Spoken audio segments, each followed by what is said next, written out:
Irmãos, vamos abrir nossas Bíblias na Epístola de Paulo aos Romanos, no capítulo 5. Vamos fazer a leitura do versículo 1 ao versículo 11.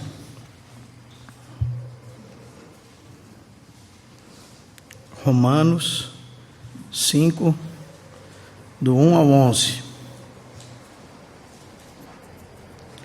Diz assim a palavra de Deus: justificados, pois, mediante a fé, temos paz com Deus, por meio de nosso Senhor Jesus Cristo, por intermédio de quem obtivemos igualmente acesso pela fé a esta graça na qual estamos firmes, e gloriamo-nos na esperança da glória de Deus.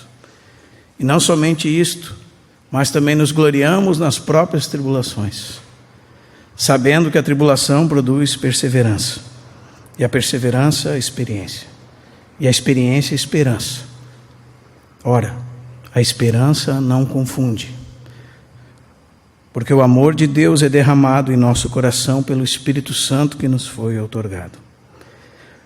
Porque Cristo, quando nós ainda éramos fracos, morreu a seu tempo pelos ímpios.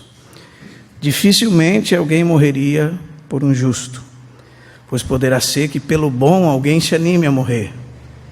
Mas Deus prova o seu próprio amor para conosco pelo fato de ter Cristo morrido por nós, sendo nós ainda pecadores. Logo, muito mais agora, sendo justificados pelo seu sangue, seremos por ele salvos da ira. Porque se nós, quando inimigos, fomos reconciliados com Deus mediante a morte do seu Filho, muito mais, estando já reconciliados, seremos salvos pela sua vida. E não apenas isto, mas também nos gloriamos em Deus por nosso Senhor Jesus Cristo, por intermédio de quem recebemos agora a reconciliação. Esse texto, irmãos, nós já compartilhamos o verso 1 ao verso 5, com o tema Os Resultados da Justificação.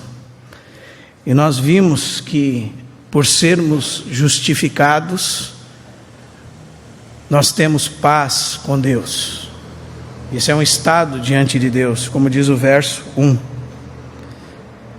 Além disso, nós temos acesso pela fé à graça de Deus. E mais, nela estamos firmes. E além disso, nós exultamos na glória de Deus. E como diz o verso 3 que nós já vimos, nós não só nos gloriamos no resultado final do que Deus fará, mas também no processo todo que Deus executa. A palavra de Deus diz que nós nos gloriamos nas próprias tribulações, porque nós conhecemos o trabalhar de Deus.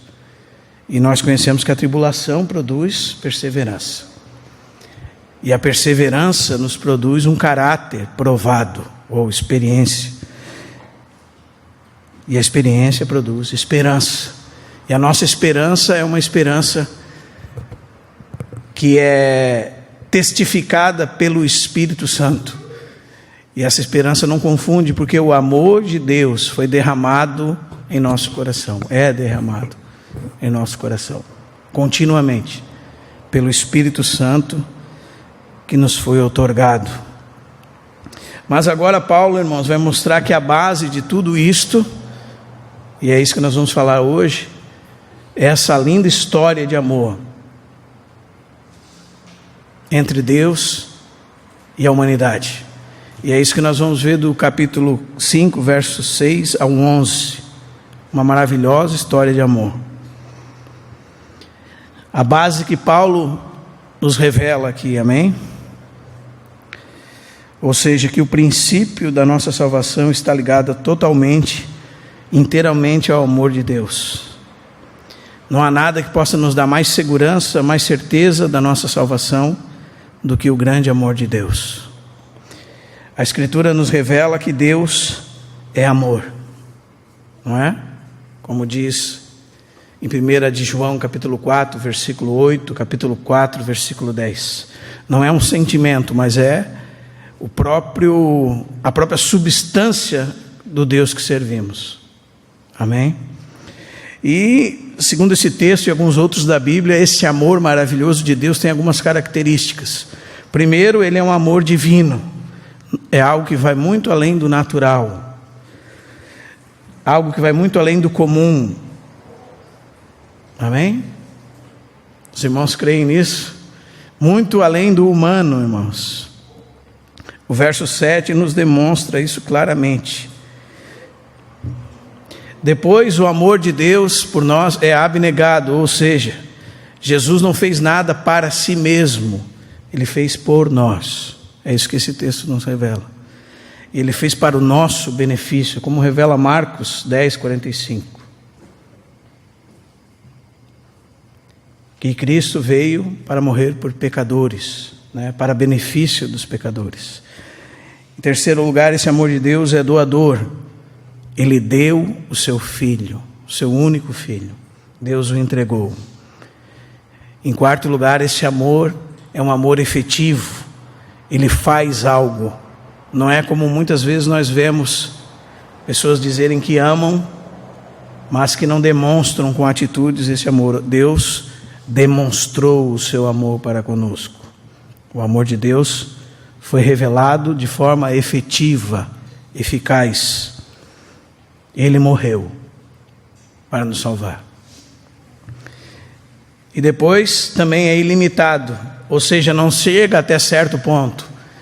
Este amor foi até as últimas consequências, como Jesus disse no capítulo 13 do Evangelho de João: tendo amado os seus, amou-os até o fim, ou completamente, sem reservas, sem ressalvas, até a morte. E depois, seguindo, é incondicional, não leva em conta as virtudes da pessoa amada. E é isso que esse texto vai nos revelar, irmãos. Quem nós éramos quando Cristo nos amou? Onde nós estávamos quando Deus nos amou? Porque nas histórias de amor que nós conhecemos, por exemplo, de Jacó por Raquel, diz que Jacó viu Raquel e ela era formosa e ele a amou. Na história de Boaz e Ruth é a mesma coisa, né? Diz que ele foi ver os seus empregados e viu aquela mulher formosa. A história do amor de Deus por nós é diferente. Não há nenhuma beleza em nós que atraísse Ele. Mesmo assim, Ele nos amou. Além disso, também é protetor, ou seja, não nos deixa à própria sorte, não nos abandona. Deus nunca nos abandona. E vamos ver essa história descrita do verso 6 ao 11. Primeiro, irmãos, já temos no verso 6 uma importante notícia para todos nós: Cristo morreu quando nós ainda éramos fracos. Ele morreu a seu tempo. Paulo fez menção no verso 5 que o amor de Deus é derramado em nosso coração pelo Espírito Santo. Tendo tocado nesse tema do amor de Deus, ele não podia deixar de mencionar a obra de Cristo. Porque se o Espírito Santo no nosso interior testemunha de maneira subjetiva e interior que Deus nos ama, se caso você tenha alguma dificuldade com isso, que você se perca em algum dos seus sentimentos, não há prova maior do amor de Deus do que a cruz de Cristo, a morte de Cristo, amém? E essa é a maior ênfase do nosso texto: o amor abnegado que levou o Filho de Deus a morrer sacrificialmente em benefício das pessoas que jamais mereciam. Quem são elas, irmãos? Nós. E quem é esse que morreu? Primeiro, se nós lermos o verso 10, vamos descobrir que ele é o Filho de Deus. Significa que ele é da mesma natureza e essência que o Pai.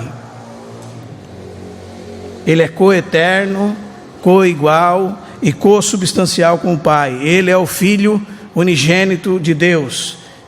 Ele é igual a Deus. No capítulo 14 de João, um discípulo disse para Jesus: Senhor, mostra-nos o Pai. E Jesus disse para ele: há tanto tempo estou convosco e não me tendes conhecido, quem vê a mim, vê o Pai. Ele é a revelação de Deus, a manifestação do Deus invisível, o Filho de Deus. E aliás, irmãos, foi por isso, segundo João capítulo 5, verso 18, que ele foi morto. Amém? Também, segundo esse texto, segundo o verso que nós lemos, ele é o Cristo, o Messias. E se você ler o livro de Atos com muito cuidado, você vai descobrir que os apóstolos, eles não cessavam de anunciar e ensinar que Jesus era o Cristo. Então, para nós hoje é muito comum dizermos Jesus Cristo, ainda que nós muitas vezes não entendemos o que isso significa. Amém? Sobre ele ser o Messias prometido por Deus. E era isso que Paulo pregava. Se os irmãos abrem em Romanos capítulo 1, verso 3 em diante, ele diz que esse Messias veio da linhagem de Davi segundo a carne, e foi declarado Filho de Deus com poder, segundo o Espírito de santidade, pela ressurreição dos mortos. E diz a saber, Jesus Cristo, nosso Senhor. Então esse é o Jesus de Nazaré, o Cristo, segundo a carne, da linhagem de Davi, mas foi revelado como Filho de Deus, anunciado como Filho de Deus, pelo próprio Deus, quando ressuscitou dentre os mortos. E isso você encontra pré-anunciado no Antigo Testamento. Os judeus esperavam um Messias que tiraria Roma do seu lugar, reinaria como o grande rei e colocaria Israel no primeiro lugar entre todas as nações do mundo. Eles não tinham aquilo que nós sabemos hoje, que é que o Cristo havia de padecer, que ele viria em fraqueza, em sofrimento, antes de entrar na sua glória. E é isso que é demonstrado para nós em Isaías 53, por exemplo, que esse Messias, o Cristo, haveria de morrer. Amém? Então, irmãos, quais são os objetos do amor de Deus que nós encontramos nesse texto, seguindo um passo adiante? E esses amados por Deus nesse texto têm pelo menos 4 características. Eles são fracos, são ímpios, são pecadores e são inimigos de Deus. Esses foram os objetos do amor de Deus, segundo esse texto. Como diz o verso 6, porque Cristo, quando nós ainda éramos fracos, morreu a seu tempo pelos ímpios. E a palavra fraco significa incapaz. Era, por exemplo, usada para demonstrar alguém que precisa de amparo, como está lá em 1 Tessalonicenses 5,14. Frágil de consciência. Era demonstrado para descrever alguém que não tinha capacidade de fazer nada por si mesmo, como está lá em Atos capítulo 4, verso 9, que fala a respeito daquele enfermo e sua fragilidade na carne. E é isso que a palavra de Deus nos revela, que nós estávamos mortos em delitos e pecados. Efésios 2:1. Não é? Ele nos deu vida, estando nós mortos em nossos delitos e pecados. Diz: nos quais andastes outrora, segundo o curso desse mundo, segundo o príncipe da potestade do ar, do espírito que agora atua nos filhos da desobediência. E Paulo se inclui e diz: entre os quais também todos nós andamos outrora, segundo as inclinações da nossa carne, fazendo a vontade da carne, dos pensamentos, e éramos por natureza filhos da ira, como também os demais. Foi por esses que Cristo morreu. Amém, irmãos? Incapazes. Essa palavra é usada quando fala que Pedro está no Getsêmani com Jesus, e Jesus vai orar, e quando volta os pega dormindo, e certo evangelista diz que dormiam de tristeza. E lá você tem referência desse texto: o espírito está pronto, mas a carne é fraca. E é uma palavra muito importante aqui, porque nessa relação do amor de Deus, nós somos estes, incapazes, frágeis, fracos, que necessitam ser amparados, enfermos, mortos. Amém?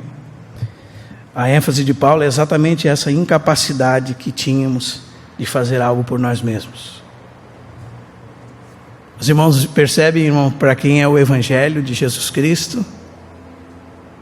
Por que esse objeto do amor de Deus não tem beleza nenhuma em si mesmo?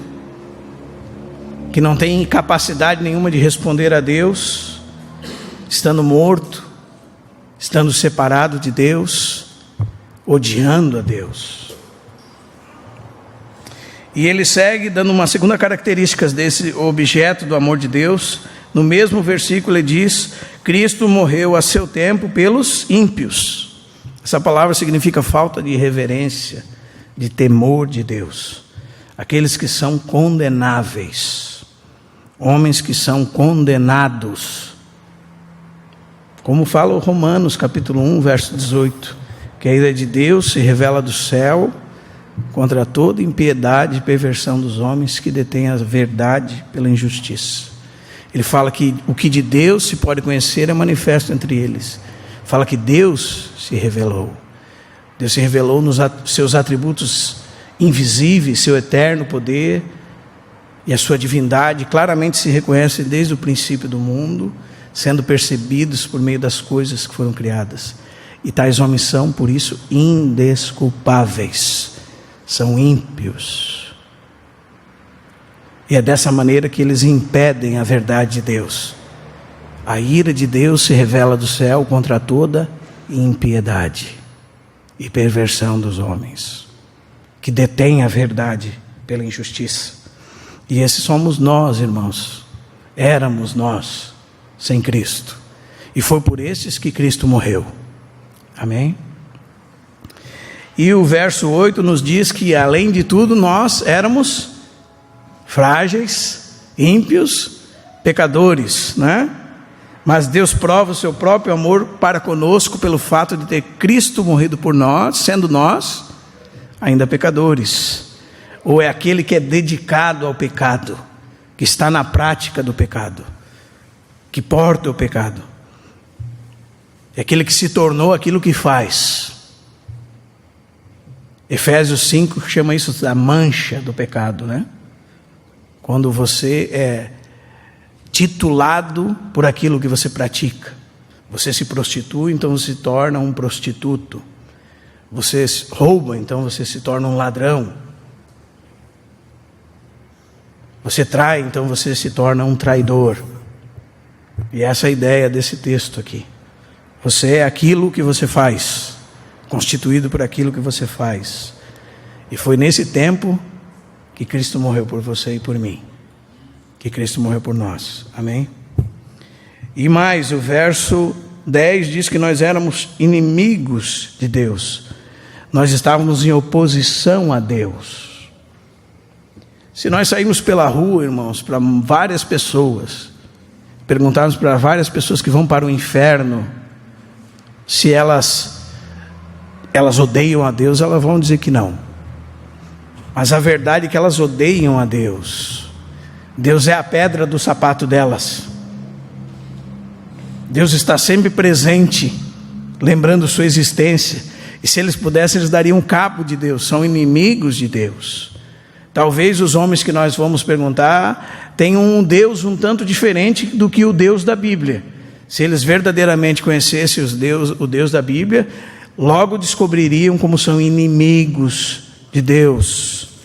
Como diz o texto no capítulo 1, verso 32, conhecendo eles a sentença de Deus, de que são passíveis de morte os que tais coisas praticam, e tem uma lista dessas coisas, não somente a fazem, mas são amigos daqueles que assim procedem.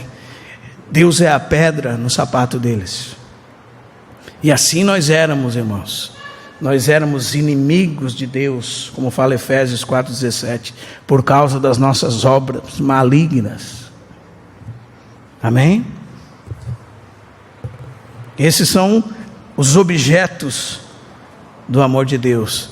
Agora eu pergunto para os irmãos, como é que pode Cristo ter morrido por tais pessoas, irmão? Isso se torna um grande escândalo, não é? Como é que pode, irmãos? Nós não merecíamos. A verdade é que ninguém merece nada de Deus. Amém? Nós temos bastante dificuldade de entender isso, irmãos. Até mesmo quando recebemos algo de alguém, nós queremos retribuir o favor, porque nós não conseguimos aceitar um favor. Não é verdade, irmãos?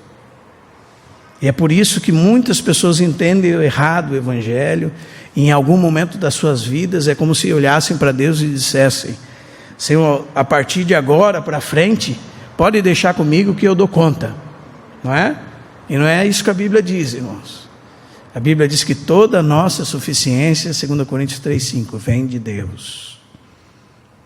E Paulo mesmo diz em 2 Coríntios que não que nós fôssemos capazes por nós mesmos. Ele mesmo, o apóstolo Paulo, revela a sua incapacidade, a sua insuficiência. Um texto desse vai mostrar para nós isso. Amém? O que nós somos em nós mesmos e como nós não podemos confiar em nós mesmos. Mas estes homens e mulheres foram objetos do amor de Deus. Certo pregador diz que muitos crentes têm uma ideia como se Deus dissesse assim para eles: Lucas, você é tão bonito, tão admirável, seu cabelo é tão lindo, seus olhos são tão perfeitos, por isso eu te amo. Ele disse: não foi assim que Deus nos amou. Ele diz: Deus nos amou dizendo assim: vocês são tão horríveis, tão desgraçadamente perdidos, tão feios, tão destituídos de qualquer coisa que me agrade. Mesmo assim, eu vos amo. Esse é o Evangelho, irmãos. Esse é o Evangelho esse é o amor que nos constrange. Esse é o amor que nos amarra, como nós vamos ver mais para frente. Então nós, quando entendemos essa condição diante de Deus, nós começamos a entender o tamanho do amor de Deus. É mais ou menos assim, irmão. Quando você vê o tamanho do abismo que te separava de Deus, você vai perceber o tamanho do Salvador que você tem. Qual é o tamanho da ponte que foi feita para te ligar a Deus? Então você vai se admirar, eu vou me admirar na nossa salvação. E o texto segue dizendo, irmãos, que esse amor teve dia e hora marcados. Veja o verso 6. Porque Cristo, quando nós ainda éramos pecadores, fracos, morreu a seu tempo pelos ímpios. Este momento da revelação deste amor teve dia e hora marcado, como diz Gálatas 4:4. Na plenitude dos tempos, Deus enviou o seu Filho. E é interessante porque quando nós lemos os evangelhos, por exemplo, em Mateus capítulo 26, Jesus, verso 1 a 3, Jesus diz que daqui a 2 dias se celebrará a Páscoa. E diz: e o Filho do Homem será morto. E no próximo verso diz que os principais sacerdotes e anciãos começaram a confabular e se organizar para matarem Jesus. Mas eles diziam assim: não durante a festa. Eles não queriam matar Jesus na Páscoa. Mas Jesus não morreu quando eles queriam. Como fala João capítulo 10, ninguém tira a minha vida, eu voluntariamente a dou. Por isso você tem no verso 6 aqui, irmãos, a seu devido tempo. Como fala em Atos, no discurso de Pedro, tendo sido entregue por desígnio e presciência de Deus, vós o matastes, crucificando por mão de iníquos. Ele morreu no tempo estabelecido por Deus. Por isso que Apocalipse fala que o Cordeiro de Deus tinha o seu sangue conhecido antes da fundação do mundo. Esse momento dessa demonstração do amor de Deus por nós tinha dia e hora marcada. E quando chegou a hora, e ele fala várias vezes em João: ainda não é chegada a minha hora. Ainda não é chegada a minha hora. Mas um dia ele disse: é chegada a hora. E quando se estabeleceu essa hora, que a palavra é kairos, né? É um tempo diferente do tempo do nosso relógio. É um tempo como de uma mãe que cozinha um arroz e sabe o tempo do preparo daquele arroz. Em tanto tempo, o arroz fica pronto. É um tempo estabelecido e determinado. E Deus tem esse tempo. Amém, irmãos? O tempo do seu propósito. E segue o texto dizendo, né, irmãos? Um ponto adiante. Jesus é muito mais do que um herói. Às vezes nós ouvimos alguém pregar o evangelho como se Jesus fosse um bombeiro que entregou sua vida para salvar muitas crianças, né? Ou como se ele fosse um super-herói da Marvel, não é? Às vezes até tem tirinhas na internet assim, com todos os heróis e Jesus falando assim: e foi assim que eu salvei o mundo. E todo mundo impressionado, todos os heróis impressionados, como se ele fosse um a mais entre os heróis. Mas Jesus não é um herói, irmãos. E é isso que Paulo quer mostrar para nós no capítulo 5, versos 7 e 8. Aliás, verso 7. Dificilmente alguém morreria por um justo, pois poderá ser, existe essa possibilidade que pelo bom alguém se anime a morrer, como a gente viu, né? Algum tempo atrás no Brasil, uma professora que entregou sua vida para salvar as crianças, não foi assim? Que estavam no meio de um incêndio, salvou várias crianças.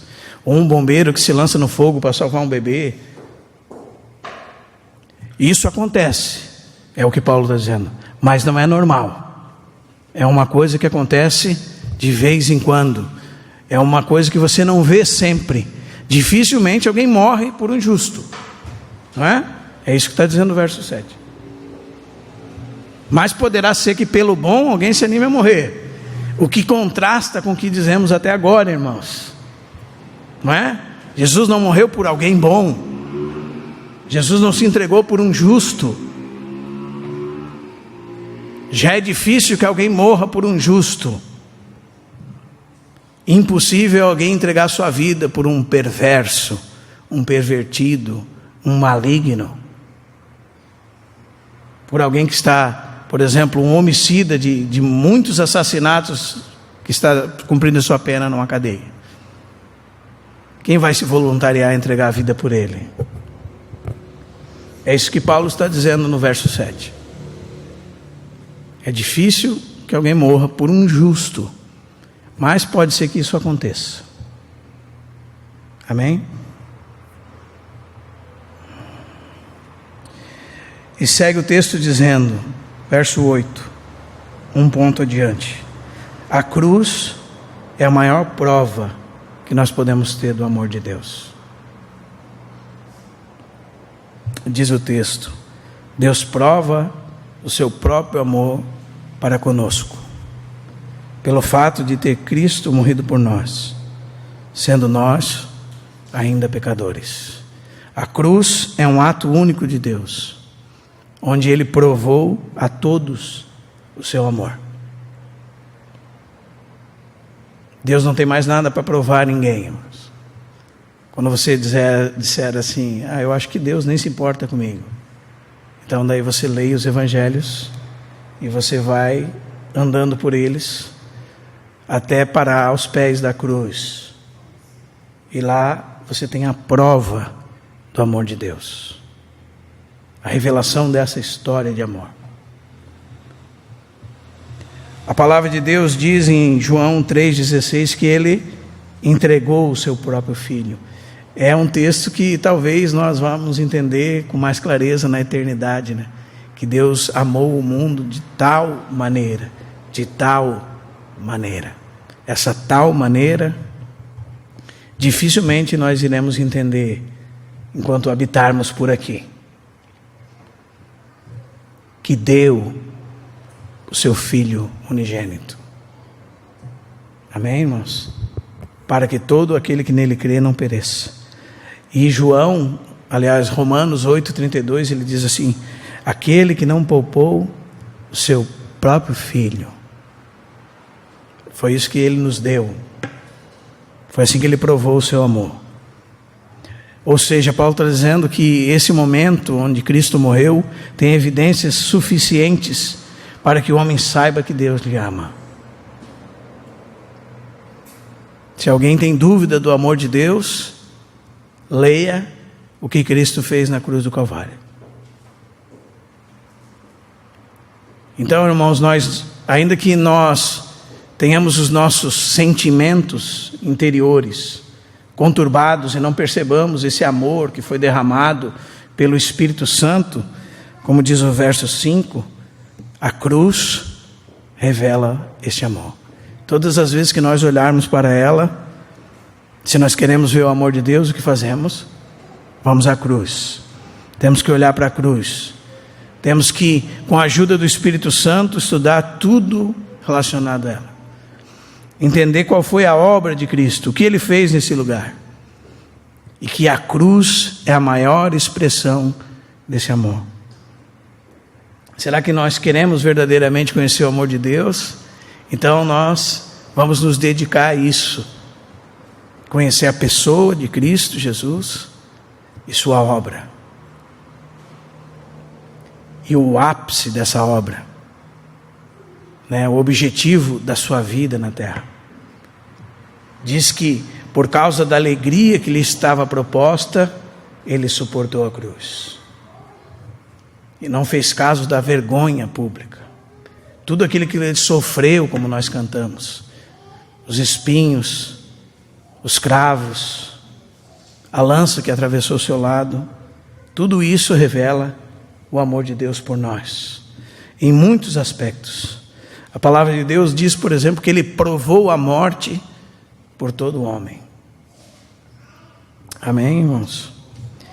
A palavra de Deus diz em 2 Coríntios 5,19 que Deus estava em Cristo, reconciliando consigo o mundo, não imputando aos homens as suas ofensas. Por quê, irmãos? Porque essas ofensas desses fracos, ímpios, pecadores, inimigos, estavam sobre o Filho de Deus. E é isso que Paulo explicou desde o capítulo 3, verso 21. Irmãos. Agora, sem lei se manifestou a justiça de Deus, testemunhada pela lei e pelos profetas. Justiça de Deus mediante a fé em Jesus Cristo. Para todos e sobre todos os que creem, porque não há distinção. Todos pecaram e carecem da glória de Deus, sendo justificados gratuitamente por sua graça, mediante a redenção que há em Cristo Jesus. E diz o texto, a quem Deus propôs como propiciação. Palavra importante. Ou expiação. Sacrifício de substituição que satisfez todas as justas exigências da ira de Deus. E a ira de Deus caiu sobre o Filho de Deus. E por quê? Deus não nos imputou as nossas ofensas, mas imputou-as sobre o seu Filho amado. Agora nós podemos estar aqui, livres, justificados. Amém? E nós vamos ver como isso é importante. O Filho de Deus se deu por amor de nós. João 10,18 diz que ele deu-se voluntariamente. Guarde isso. São três aspectos que você sempre tem que lembrar. Porque se você ler parte dos textos, você vai dizer, os homens o mataram, foi uma injustiça. Não é? Mas a Bíblia diz que Deus o entregou. A Bíblia diz que ele se entregou. E então, os homens o mataram. Diz que Deus o entregou, Ele voluntariamente o entregou. E João capítulo 15, verso 13, diz que ninguém tem amor maior do que este, de dar a vida em favor dos seus amigos. Por isso que é tão importante esses versos que nós estamos lendo, irmãos. É uma maravilhosa história de amor. Então nós estamos vendo que a humanidade tem provas suficientes para a salvação. Deus já deu. Amém? Ele deixou prova na história, naquele momento bendito em que o Filho de Deus sangrou até a última gota do seu sangue na cruz do Calvário. Neste momento Deus provou o seu amor para conosco. Mas Deus prova o seu próprio amor para conosco pelo fato de ter Cristo morrido por nós, sendo nós ainda pecadores. Parece que passa o tempo da vida cristã e nós esquecemos disso, né? Passa o tempo na nossa vida cristã e nós muitas vezes deixamos isso de lado. Por isso que nós partimos o pão sempre, não é? Porque quando partimos o pão, lembramos da sua morte. E por isso que partir o pão é um ato tão importante deixado pelo Senhor para nós. Porque nós somos esquecidos, irmãos, de tantas coisas. Nós somos esquecidos de quem é o nosso Deus, de quem é o nosso Cristo, de quem nós somos. Tudo isso nós precisamos ser lembrados. Não é verdade? Se lembrarmos do verso 5, que diz que o Espírito Santo derramou o amor de Deus em nossos corações, sabemos que temos o testemunho interior do Espírito Santo.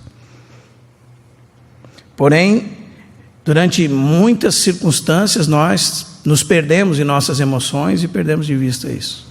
Se esse for o caso, irmãos, nós apelamos para aquilo que é provado, está diante dos nossos olhos, para ser contemplado. Cristo morreu por nós. Amém? Deus mostrou seu grande amor por nós. Amém?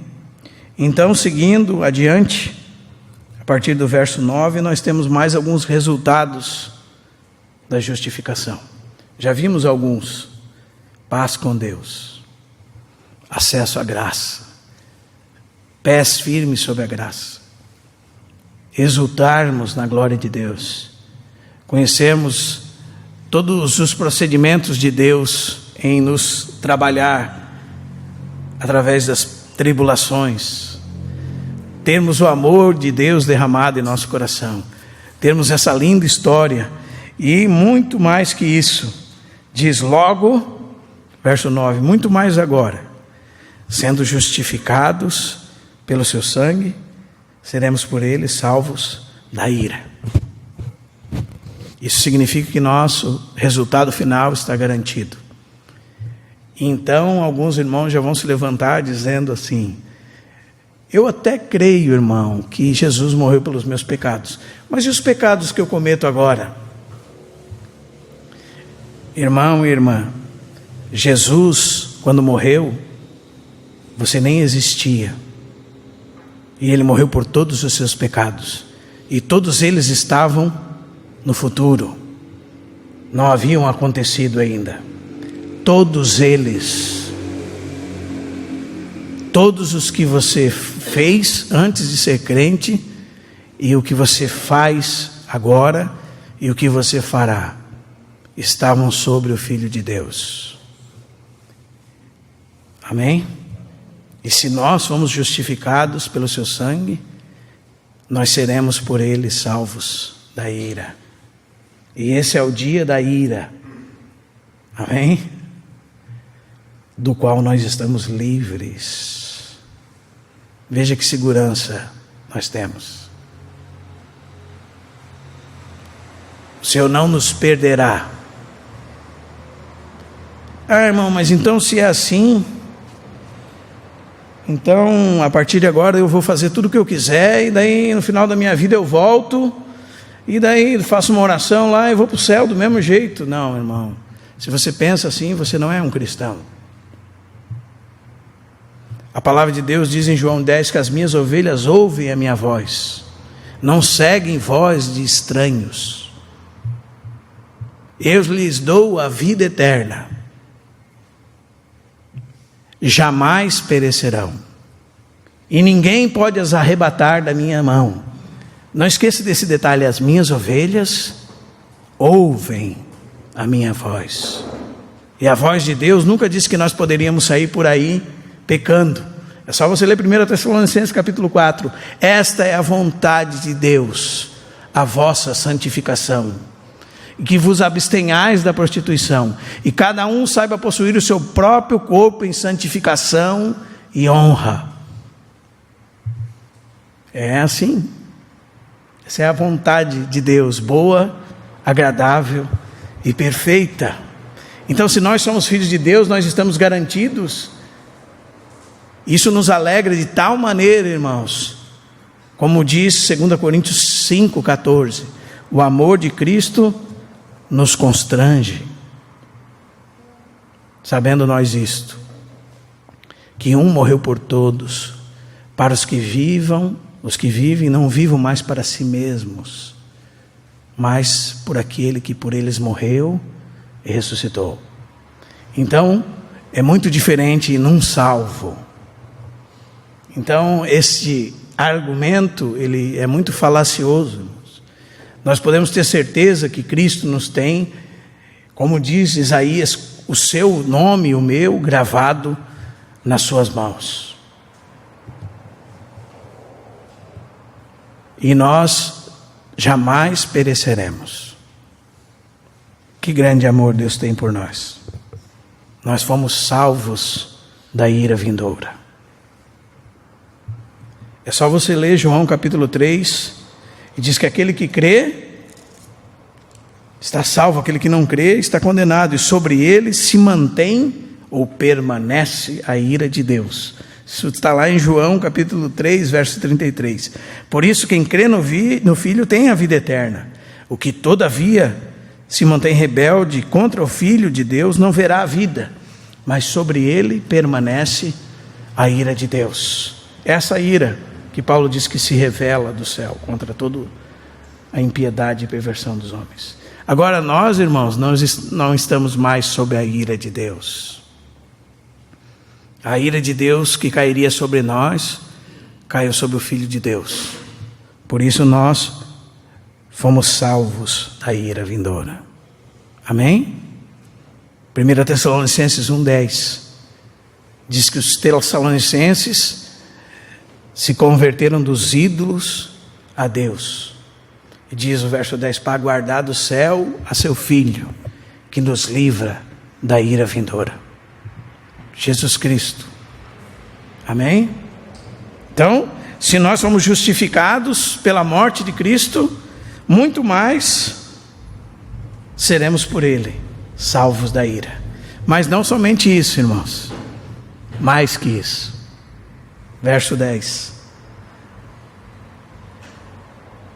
É como se Paulo dissesse assim para nós: se a morte de Cristo produziu esse resultado para vocês, que será a sua ressurreição? O Cristo glorioso, vivo, assentado à destra de Deus, que intercede por nós, que é nosso advogado, como fala 1 de João capítulo 2, que vive para interceder por nós, como fala Hebreus capítulo 7, que nos garante a nossa salvação, porque Ele é vivo, porque Ele está vivo. E é isso que diz o verso 10, porque se nós, quando inimigos, fomos reconciliados com Deus, mediante a morte do seu Filho, muito mais, agora, muito mais, agora que somos justificados, muito mais, guarde isso. Muitas vezes está isso no capítulo 5 de Romanos. Muito mais. Se era assim, agora é muito mais. Por quê? Porque Filipenses 1,6 diz que aquele que começou a boa obra em vós, há de completá-la até ao dia de Cristo Jesus. 1 Tessalonicenses 5, 21, né? Também. Diz o texto que sejam conservados íntegros vosso espírito, alma e corpo. Sejam conservados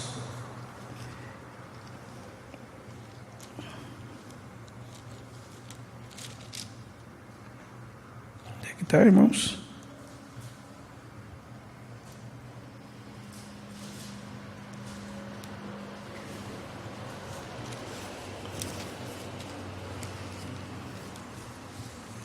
Quem vai achar para mim, hein?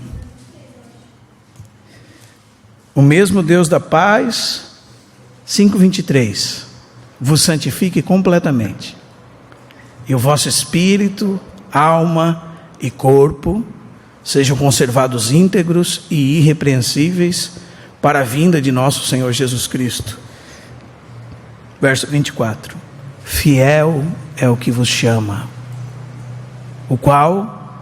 O que diz o texto aí, irmãos? O que é? O qual também Deus é fiel para fazer isso. Amém? Se nós, quando inimigos, fomos reconciliados com Deus mediante a morte do seu Filho, muito mais, estando reconciliados, seremos salvos pela sua vida. É como se Paulo dissesse assim: se a morte de Cristo produziu isso, que será que fará a sua vida? Os irmãos estão entendendo, irmãos? Mas não só isso. Esse texto também significa que Deus nos salvará completamente, inteiramente. Nosso espírito, alma e corpo será por Deus transformado completamente, não é? Essas 3 fases da nossa salvação. Você vai ler na sua Bíblia que você foi salvo. Essa é a salvação do seu espírito. Você vai ler na Bíblia que você está sendo salvo. Romanos chama isso de santificação. Quando o Espírito de Deus está imprimindo a imagem de Cristo em mim e em você, na nossa alma. E você vai ler em Romanos capítulo 8 que você será salvo. Haverá redenção do seu corpo. Você foi salvo do pecado. Amém? Você está sendo salvo do domínio do pecado. Você será salvo da presença do pecado. Um dia não morreremos mais. O pecado será arraicado do nosso corpo e receberemos um corpo de glória. E é isso que esse texto está falando por nós. Amém? Se nós, quando inimigos, fomos reconciliados com Deus mediante a morte do seu Filho, muito mais, estando já reconciliados, seremos salvos pela sua vida. E vamos concluindo então com o verso 11. E não apenas isso. Isso, em outras palavras, é muito mais. Amém, irmãos? Se você está acompanhando desde o capítulo 5, verso 1, então você já está com a sua escada lá em cima. Já. Você leu uma coisa e subiu um degrau na sua alegria. E você leu mais uma e subiu mais um degrau. E você leu mais uma e subiu mais um degrau. Amém? Contemplando esses resultados.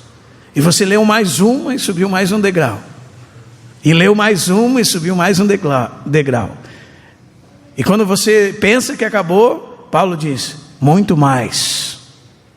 Muito mais. Muito mais. Não apenas isto. Não somente isso.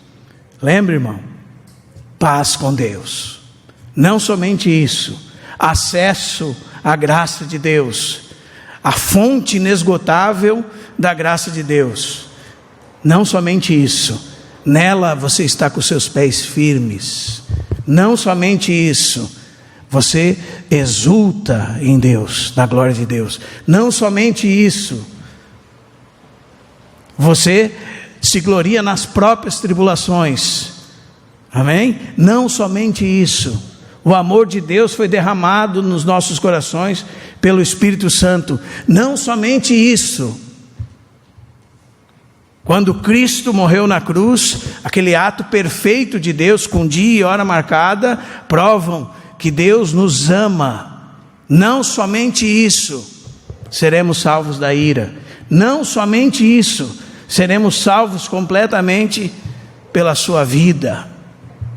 Não somente isso, nos gloriamos em Deus por nosso Senhor Jesus Cristo, que deu essa maravilhosa graça, graça bendita, graça que salva. Mas Deus, sendo rico em misericórdia, por causa do grande amor com que nos amou, e estando nós mortos em nossos delitos, nos deu vida, juntamente com Cristo. E o que nós podemos aprender de tudo isso, irmãos? Eu gostaria que nós refletíssemos sobre aquela antiga história da conversão de Zinzendorf. Eu acho que até mandei para alguns irmãos. Que um pintor conheceu uma cigana muito bonita e ele gostaria de pintá-la, mas ao mesmo tempo ele estava pintando um quadro da crucificação de Jesus Cristo. E ela estava posando para ele, dançando, com aquelas roupas tradicionais. E ela olhou para aquele quadro que ele estava pintando, e ele não era um cristão. Ele teve uma encomenda de um quadro. Ela olhou para aquele quadro e disse: quem é esse homem? Ele disse: e ele se assustou porque todos conheciam. Era uma encomenda aquele quadro para uma igreja tradicional da época. Se você não sabe? Não. E ele pintando ela, e ela interrompia ele de novo. Por que eles o mataram? O que ele fez? Ele morreu, diz o livro deles, que foi pelo povo, hein? E ela disse uma frase que ficou escrita. Um tempo depois ele desenhou com mais clareza aquele quadro da crucificação, porque ele disse que a primeira vez ele desenhou como um não salvo. A segunda vez ele já havia sido alcançado. E as palavras dela escreveu no rodapé dessa pintura: morri por ti, que fazes tu por mim? Essa era a frase que estava embaixo. Eu sei, irmãos, que às vezes a gente fala essa frase nos dias de hoje e parece algum tipo de barganha, né? Como se Deus tivesse feito alguma coisa por nós e agora nós vamos dar alguma coisa em troca por Ele. Mas na época ela não tinha nenhum sentido dessa natureza, como tem nos nossos dias. Na época era um sentido muito claro para ela. Se Ele fez tudo isso por eles, o que eles têm feito por Ele? Se Ele os amou de tal maneira, que fez tudo isso por eles, o que eles têm feito por Ele? Era esse o sentido que ela tinha. E diz a história que anos depois, aquele homem foi chamado às pressas e entrou dentro de uma cabana e encontrou essa mesma cigana. E ela dizia para ele: agora eu entendo, ele morreu por mim. Ele me amava, e eu também o amo, e ele veio me buscar. E ela morreu, já crente. E essa mesma pintura ficou num lugar muitos anos, e um dia um jovem ficou contemplando essa pintura, da manhã até a noite. E o dono daquele museu disse que uma hora começou a ver que aquele jovem se dobrou diante daquela pintura. Se dobrou, eu digo, porque foi tocado pelo Senhor e por aquilo que estava escrito, e entregou a vida dele para Jesus Cristo. E esse homem era o conde de Zinzendorf, que foi um grande homem de Deus, que acolheu muitos perseguidos da igreja, que depois, por causa do que ele fez, começou o avivamento dos irmãos morávios e enviaram missionários por todas as partes do mundo um grande homem de Deus. E era o jovem que estava, ele desde de menino escrevia cartas para Deus e dizia que jogava pela janela e dizia que os anjos entregassem para Deus as suas cartas. Mas naquele dia ele entregou a sua vida inteiramente para o Senhor Jesus, através dessa frase: morri por ti, que fazes tu por mim? E é isso que eu queria que nós meditássemos, irmãos, diante dessa história de amor que nós aprendemos. O Senhor Jesus morreu por nós, não é? Como diz, os irmãos podem abrir lá em 2 Coríntios, capítulo 5.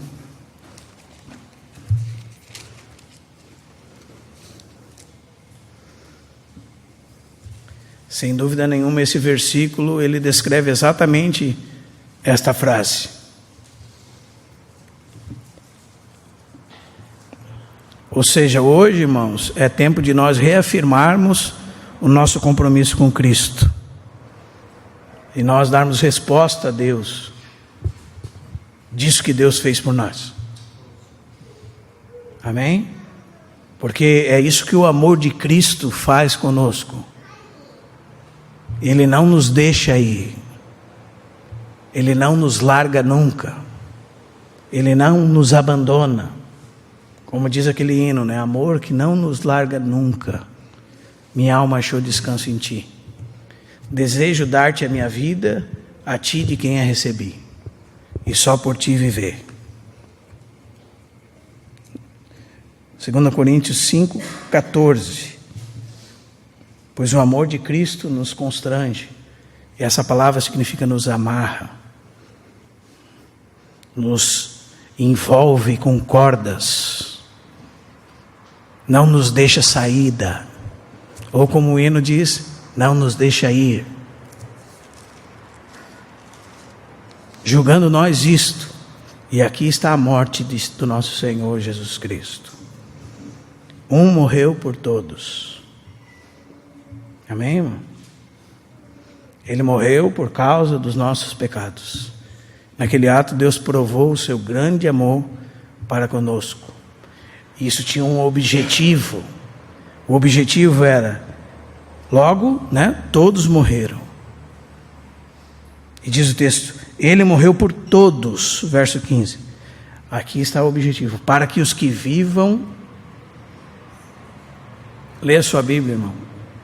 Para que os que vivam, não vivam mais para si mesmos, mas para aquele que por eles morreu e ressuscitou. Eu morri por ti, que fazes tu por mim? Amém, irmão? Nós realmente queremos nos entregar novamente ao Senhor e dizer, Senhor, nós queremos começar a nos movimentar e nos mover na tua graça para ti, pelo teu Espírito Santo, e dar resposta a esse amor bendito. E queremos pedir perdão dos nossos pecados, Senhor, porque nós estamos ocupando o nosso coração muitas vezes a juntar tesouros nessa terra, onde a traça e a ferrugem consome, onde os ladrões escavam e roubam, e não em ajuntar tesouros no céu. E a palavra diz em Mateus 6, 21, onde está o teu tesouro, ali está o teu coração. Então, nós queremos verdadeiramente dar essa resposta a Deus, que o Senhor possa achar em nós pessoas que querem querem se encher do Espírito Santo. Se encher do Espírito Santo é ser cheio de tal maneira que o seu ser é ocupado e destinado só para isso. É isso que significa ser cheio. Ser cheio de si mesmo é quando você está autoconfiante. Ser cheio do Espírito Santo é quando você está confiando em Deus. Amém? Na dependência de Deus. Confiando na palavra de Deus. Ou como diz Filipenses 3,16, habitando ricamente em nós a palavra de Cristo. Não é? Amém, irmãos? Vamos orar. morri por ti. Que fazes tu por mim? O amor de Cristo nos constrange, julgando nós isto. Um morreu por todos, logo todos morreram. E um morreu por todos para que os que vivam não vivam mais para si mesmos, mas para aquele que por eles morreu e ressuscitou. Que o Evangelho da graça bendita do nosso Senhor Jesus Cristo possa verdadeiramente causar efeito nos nossos corações. Que nós possamos mudar o rumo da nossa vida, irmãos, nesse sentido, com a ajuda do Espírito Santo. Senhor, nós te damos graças, Senhor, por essa noite. Nós te damos graças pela tua palavra. Senhor, que cada vez que nós lemos a tua palavra, nosso coração é tocado pelo teu Espírito Santo, Senhor. E cada vez que nós nos expomos à tua palavra, Senhor, nós sabemos que a tua palavra, pelo teu Espírito, ilumina a alma, Senhor, e nos dá sabedoria. Sabedoria é verdadeiramente para avançar um passo além do conhecimento somente, Senhor, mas que o nosso conhecimento se torne prático, real, eficaz. Possamos dar resposta ao teu coração, Senhor. Cada um de nós possa entender aquilo que tu fizeste por nós. Senhor, ainda que tudo o que está à nossa volta mude, ainda que tudo, Senhor, que está à nossa volta fique turvo, fique tenebroso, fique difícil de entender, tu não mudas, tu permanece o mesmo. E tudo que dissestes a nós e a nosso respeito, Senhor, tudo que tu fizeste por nós, todas as provas incontestáveis do teu bendito amor por nós, permanecem expostas na tua palavra e na história do mundo, Senhor. E por isso nós pedimos perdão a ti das nossas fraquezas, falhas, do nosso coração doble, Senhor, que em momentos foge para longe de ti, Senhor. Mas sabemos que o Senhor sempre nos traz de volta. E nós te agradecemos e pedimos, Senhor, ajuda-nos a responder apropriadamente a ti, através da tua bendita graça. É a nossa oração nessa noite, Senhor, no nome do teu Filho Jesus Cristo, nosso Senhor, o verdadeiro Deus e a vida eterna. Nós nos alegramos em ti, Senhor, em tudo que tu fizeste por nós. Nós nos exultamos em ti, porque fomos reconciliados. Éramos fracos, ímpios, pecadores, inimigos de Deus, e fomos reconciliados contigo, Senhor. Nós te damos graças, Senhor, por tudo que tu fez. Em nome de Jesus. Amém.